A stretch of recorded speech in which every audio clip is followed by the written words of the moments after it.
សម្រាប់វគ្គសិក្សា DeFi កម្រិត Master របស់យើងនេះគឺយើងចង់ update ព័ត៌មានមួយចំនួនទៀតដោយសារតែមានសិស្សមួយចំនួនគាត់ឆ្ងល់អញ្ចឹងណាអញ្ចឹងដូចករណីនេះអីចឹងយើងអាចធ្វើការ rotate តាក់ទងជាមួយនឹង background ដើមឈើខាងក្រោយដោយសារ DeFi វាមាន system ដែលយើងងាយស្រួលនៅក្នុងការសេរីក៏ដូចជាកែលម្អអញ្ចឹងណា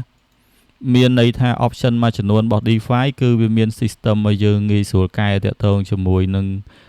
environment ជុំវិញអាគាររបស់យើងក៏ដូចជាតាក់ទងជាមួយនឹង option ជាច្រើនដែលអ្នកទាំងអស់គ្នាហ៊ានវគ្គសិក្សា DeFi កម្រិត Master ហ្នឹងគឺខាងយើងនឹងបង្ហាញទាំងអស់អញ្ចឹងណាមួយវិញទៀតតាក់ទងជាមួយគម្រោងវិញមានន័យថាជាក់ស្ដែងគឺយើងយកគម្រោងដែលយើងធ្វើឲ្យអតិថិជនជាប្រភេទគម្រោងជាក់ស្ដែងដែលយើងធ្វើឲ្យអតិថិជនហើយយើងយកមកបរៀនអ្នកទាំងអស់គ្នាអញ្ចឹងការងារជាក់ស្ដែងអ្នកទាំងអស់គ្នានឹងចេះនៅក្នុងមេរៀននីមួយៗរបស់យើងអញ្ចឹងណាដោយសារឥឡូវហ្នឹងយើងមាន2គម្រោង update ចូលនៅក្នុងមេរៀនហើយប៉ុន្តែយើងនឹងបន្ថែមតាក់ទងជាមួយនឹងគម្រោងបរិយាប្រភេទផ្ទះ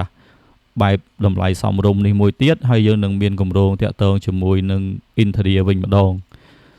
តាក់ទងជាមួយនឹងគម្រោងយើងមួយហ្នឹងគឺយើងធ្វើឲ្យអតិថិជនហើយបន្ទាប់មកយើងនឹងយកគម្រោងទាំងអស់ហ្នឹងមកបរៀនអ្នកទាំងអស់គ្នាអញ្ចឹងណាអញ្ចឹងនៅក្នុងមេរៀនហ្នឹងគឺវាសម្បូរបែបមែនតើសម្រាប់អ្នកដែលគាត់ចង់ហ៊ាន DeFi មួយទៀតអ្នកទាំងអស់គ្នាអាចមើលគុណភាពនៃការ render បានមានន័យថានៅក្នុងការ render រូបភាពចេញពីកម្មវិធី DeFi គឺកម្រិតគុណភាពគឺអាចទទួលយកបានដែលយើងអាចមើលជាក់ស្ដែងអញ្ចឹងណា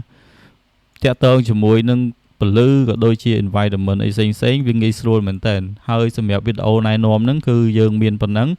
ដោយសារតែសិស្សយើងមួយចំនួនគាត់នៅមានចង្អល់តាក់ទងជាមួយការរៀនវគ្គ DeFi កម្រិត Master ហ្នឹងអញ្ចឹងណា